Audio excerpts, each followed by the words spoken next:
It said minority parliaments last on average about 18 months before voters are called back to the ballot box. We're approaching 18 months since the Liberals won a minority election. Is it time to head back to the polls? Hello and welcome to the Unpublished Cafe. I'm Ed Hand. We're coming to you from a remote location and practicing physical distancing to enhance safety. It was October 2019 when Prime Minister Trudeau and the Grits won 157 seats in a minority government. Little did anyone know that a global pandemic would grip the planet. Well, since then, truckloads of cash have gone out the door to keep people afloat in the lockdowns. There have been rumblings about the want for an election, and now with a budget to come on April 17th, it's looking a lot more that way.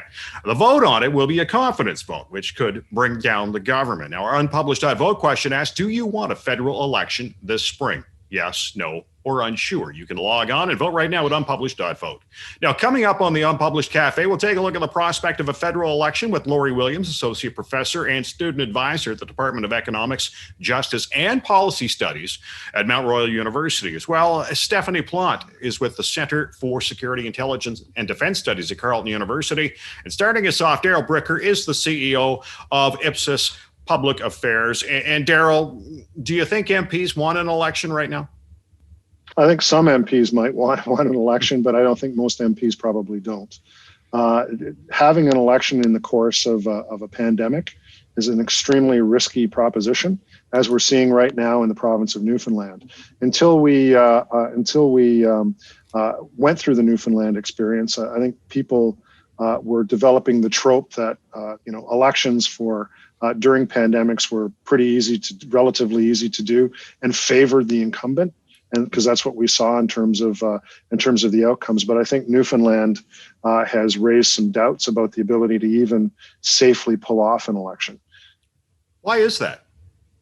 Well, I think because the elections are complicated things. I mean, you have to find a way to make sure that people vote fairly, that they vote in this instance safely, and that what the election leads to is a representation in terms of the outcome, which is the public would regard as a legitimate statement about what the voters wanted, but also that was fair to the parties that were participating. And there are going to be questions raised about what happened in Newfoundland, no doubt.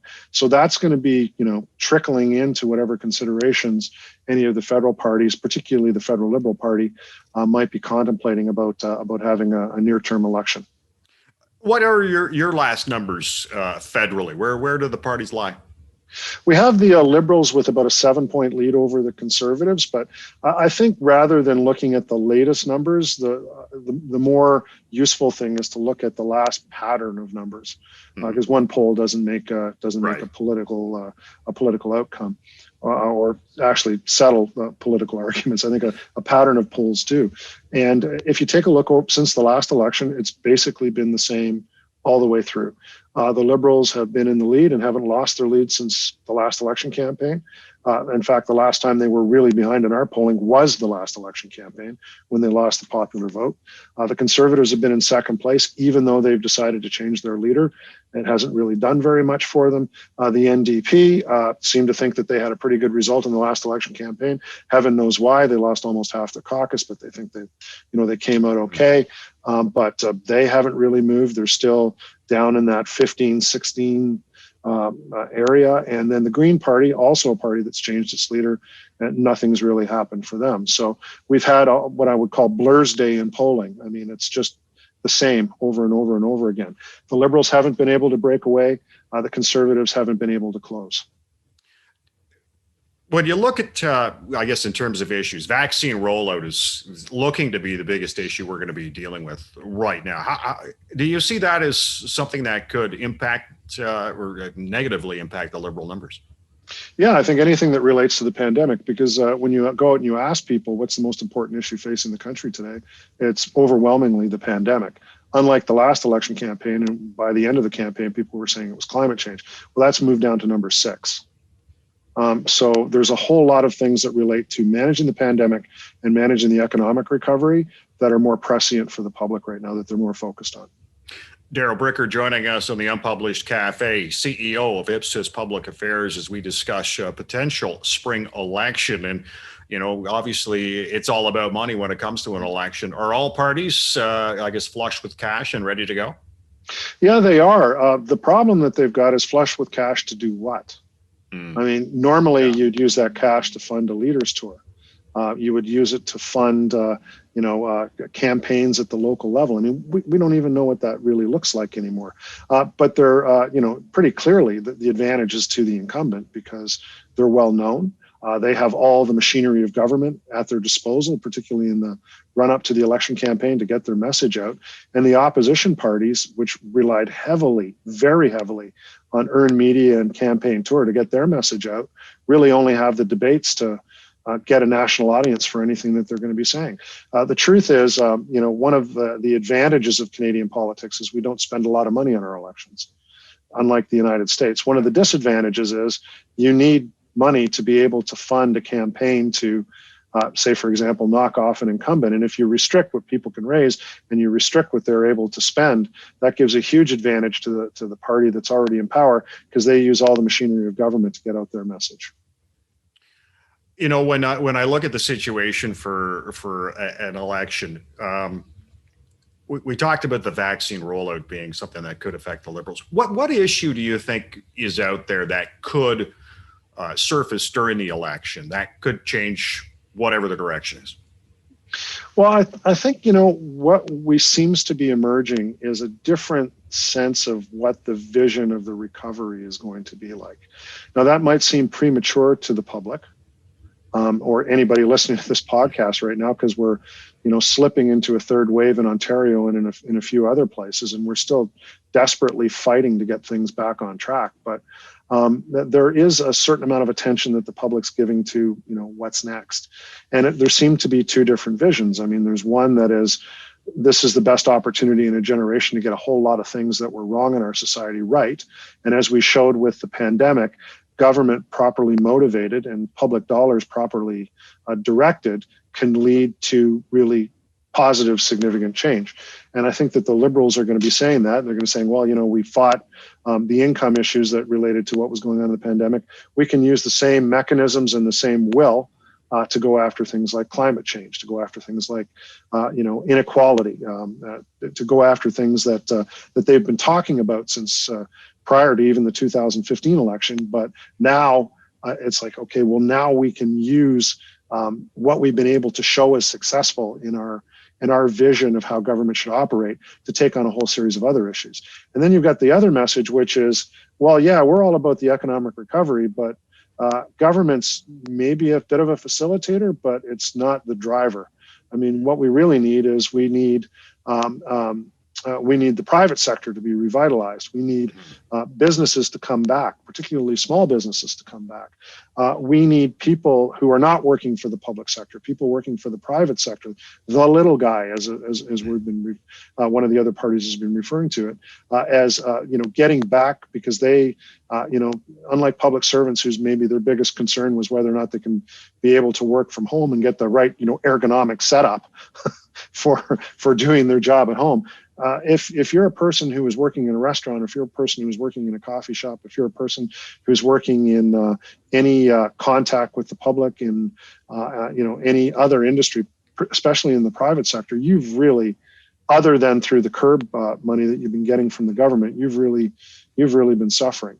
So you've got those two different visions of what the future looks like. And every election in Canada, and every year increasingly so, comes down to basically what private sector workers in the suburbs of our major cities think. And they're the ones who drive what the election outcome is going to be. So you're going to see two different major parties coming forward with two different visions of what the recovery is going to look like, both of them trying to appeal to that same group of voters. All right, and we'll put you on the spot for a prediction. Do you expect a spring election, and do you want to pick a date? It's complicated. It's complicated, Ed. I mean, everybody. I mean, come on, let's be honest. I mean, everybody says, "Oh, we'll just have an election." No. How do you have an election? Okay, well, the government's going to bring forward a budget. Are they going to get defeated on their budget? Well, they have the majority right now, right? I mean, they have to get all three parties to agree to vote against the government. That's not a small thing. It's why Stephen Harper was able to govern for almost a full term between 2008 and 2011, because he couldn't get all the opposition parties to vote, or even one of the opposition parties to the right combination of opposition to bring him down, until Michael Ignatieff did one of the strangest things that's ever happened that I've seen in politics, agreeing to vote against the government when he didn't have to, when he was in third place. It didn't make any sense. But so we're in a situation like that. I mean, to whose advantage is it to have an election right now? Well, it's to the Liberals' advantage. So all that has to happen is just with the fall economic statement, the NDP has to say, no, actually, there's stuff I don't like here, and I'd like the government to do a little bit differently. But by and large, I don't want to have an election, so I'm just going to vote for the government. Then they have to engineer an election. Okay, well, how do you engineer an election in this environment? What is it that's so necessary that you have to get people to maybe even risk their lives to participate in an election campaign? What are you not getting from the House of Commons? What is not succeeding that requires you to do this? Well, they have to engineer that, because one of the things they'll have to do in order to call an election, which everybody assumes is so easy to do, is break the Elections Act, because you're required by law to wait for 4 years unless you're defeated. So, when I hear people say, "Oh, we're going to have a spring election," okay, exactly how? Yeah, a lot of wild cards still out there. Darrell, I want to thank you for joining us. My pleasure, Ed. Thanks for having me on. Darrell Bricker is the CEO of Ipsos Public Affairs. While we don't have a definite answer on when there might be an election, there would be some challenges in a pandemic. Stephanie Plante is with the Center for Security, Intelligence, and Defense Studies at Carleton University and joins us now. And Stephanie, what challenges are there for Elections Canada to try and hold a vote in a pandemic? Well, you said it best, right? It's a vote during a pandemic, and we have our neighbors to the south to see what can go wrong and what can go right during these kinds of really challenging circumstances. But nevertheless, there's been 43 countries that have held elections since COVID-19 was declared a pandemic. So we've had elections in the UK, in Israel, in Germany, and some other major democracies, including Japan and South Korea. So it can be done.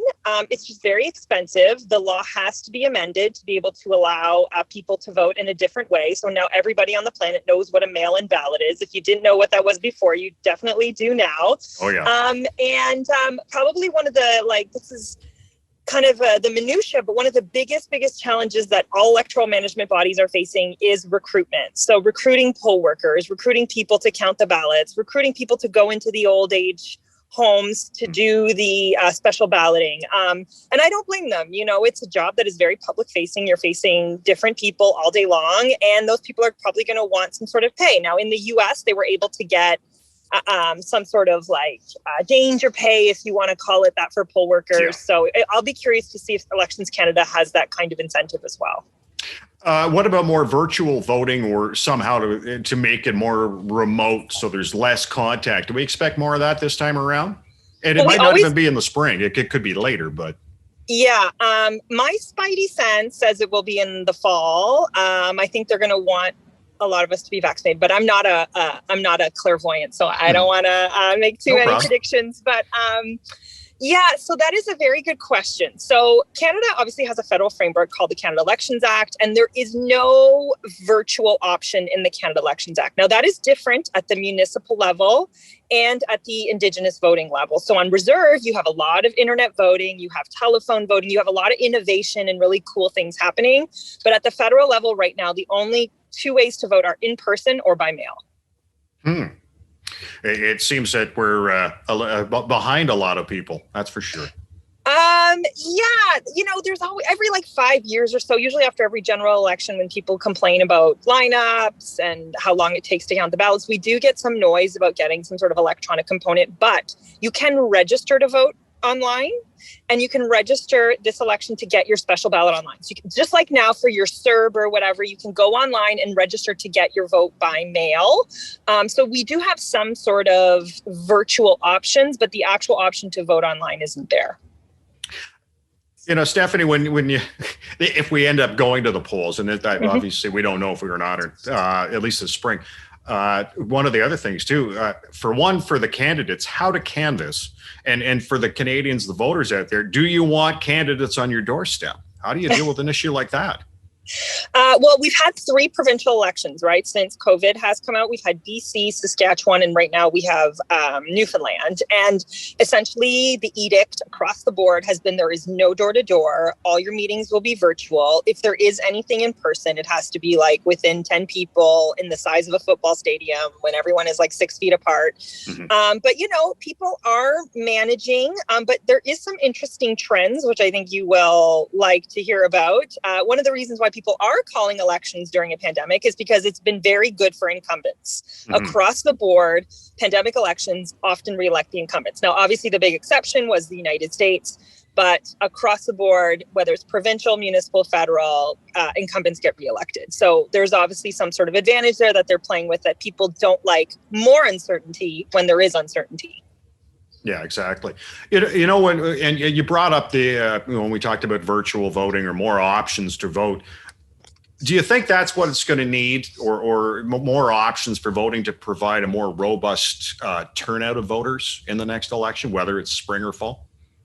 That's a really excellent question. And actually, the research is very interesting because the polls show time after time again that young people actually do not like online voting. They actually love the experience of going to the polls, voting, hashtagging, selfieing themselves. There's actually a hashtag called dogs at the polling station.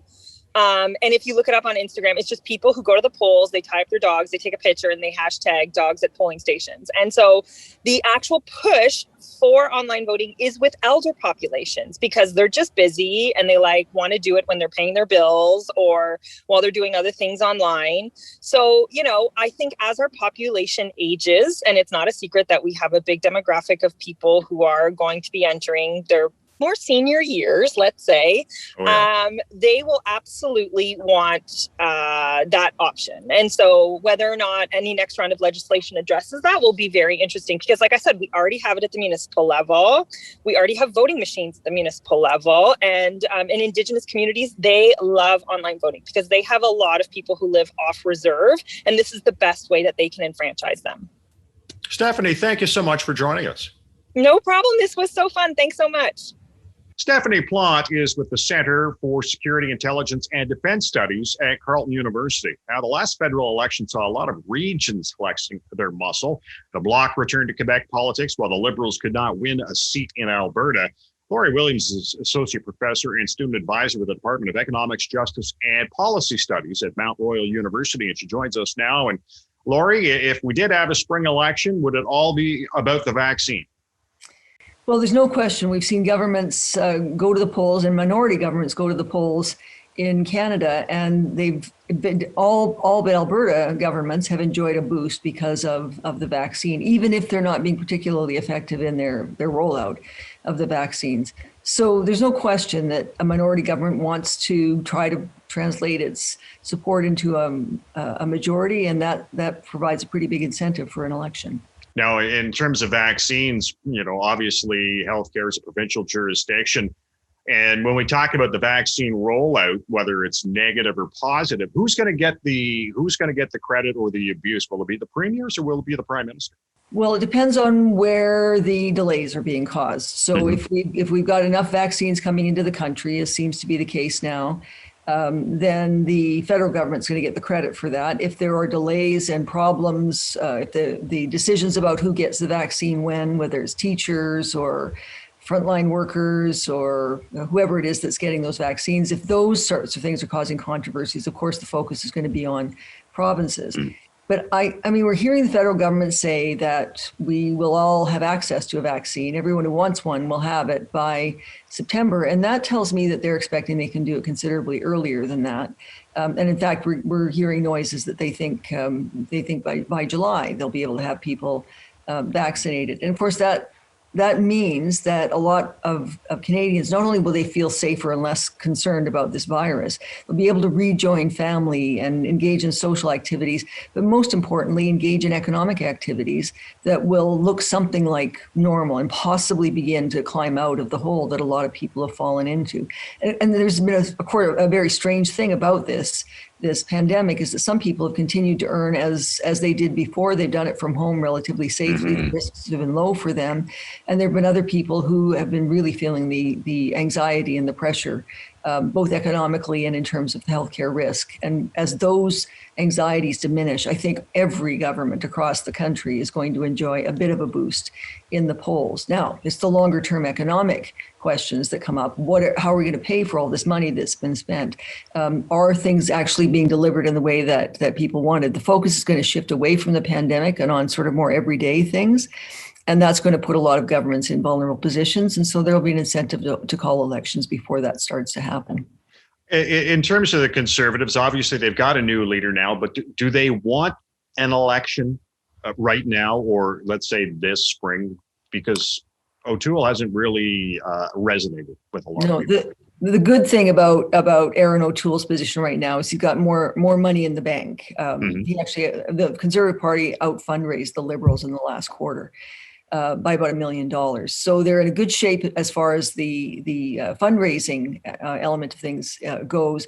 But Aaron O'Toole very recently was trying to reintroduce himself to Canadians. They don't really know who he is, and that's a problem in that he has to broaden the base.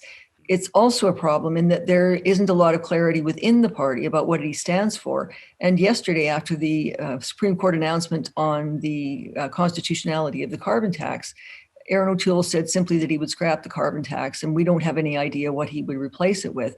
This is a huge problem because in the last election, perhaps even the last two elections, one of the vulnerabilities of the Conservative Party was that it didn't seem to have a credible plan for dealing with environmental concerns, for meeting our obligations, our environmental obligations in international agreements like the Paris Accord. And I don't have any sense at all of what he has in mind that would be equivalent to the current carbon tax. There's a fair bit of support in terms of the goals of that plan, and the fact that it allows provinces to approach it in their own way suggests that there's certainly as past elections have indicated, a lot of concern that we have some sort of credible plan for dealing with these sorts of things, and nobody seems to know where Aaron O'Toole stands, whether within the party or outside. This current Liberal minority parliament is being propped up by the NDP. We do have a budget on the way next month. Do you expect the NDP to pull the plug, or do you think it will continue to prop up the Liberals? I don't think the NDP is in as good shape as the Conservatives are. So I don't think, unless there's some sort of provocation that they simply can't live with, I don't think they will be as likely to be the ones to pull the plug. But again, I think what we're going to be seeing is an attempt by a number of different parties to say that it wasn't their fault that the election was called, that they had no choice, and to blame other parties for what happened. But we're far enough into this mandate that, we're in the range where most minority governments fail. And so how it happens, I don't think is going to be as big an issue going into the next election. What is going to make a difference is who's got a vision for the future. A better vision for trying to sort of generate the kinds of jobs that people need and make whole the people that had all of those losses that occurred during the pandemic, because there are people who lost jobs, there are people who lost businesses, and those are the kinds of investments we're probably going to see in the budget. And despite criticisms that we've got an economy that's ticking along just fine, there are lots of provinces that aren't, lots of businesses that aren't, lots of individuals who are going to have trouble finding jobs in the places they did before.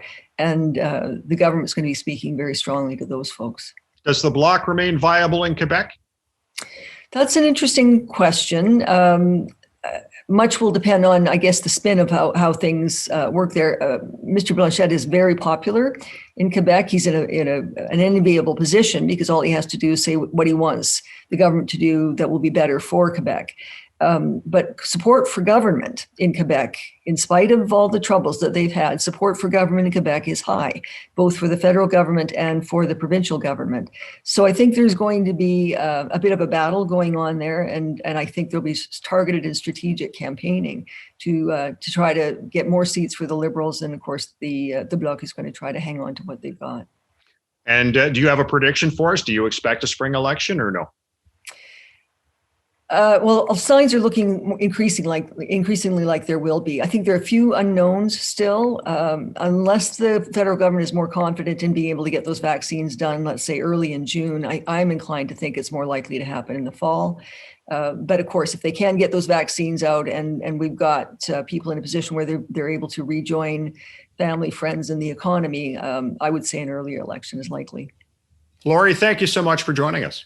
Oh, it's my pleasure, Ed. Thank you for having me. Laurie Williams is Associate Professor and Student Advisor in the Department of Economics, Justice, and Policy Studies at Mount Royal University. Now, our unpublished .vote question asks, do you want a federal election this spring? Yes, no, or unsure. You can log on and vote right now at unpublished.vote. I want to thank our guests, Darrell Bricker, CEO of Ipsos Public Affairs, Stephanie Plante, the Center for Security, Intelligence, and Defense Studies at Carleton University, and Laurie Williams, Associate Professor, Department of Economics, Justice Policy Studies at Mount Royal University. And I want to thank you for watching the Unpublished Cafe. Stay safe. I'm Ed Hand.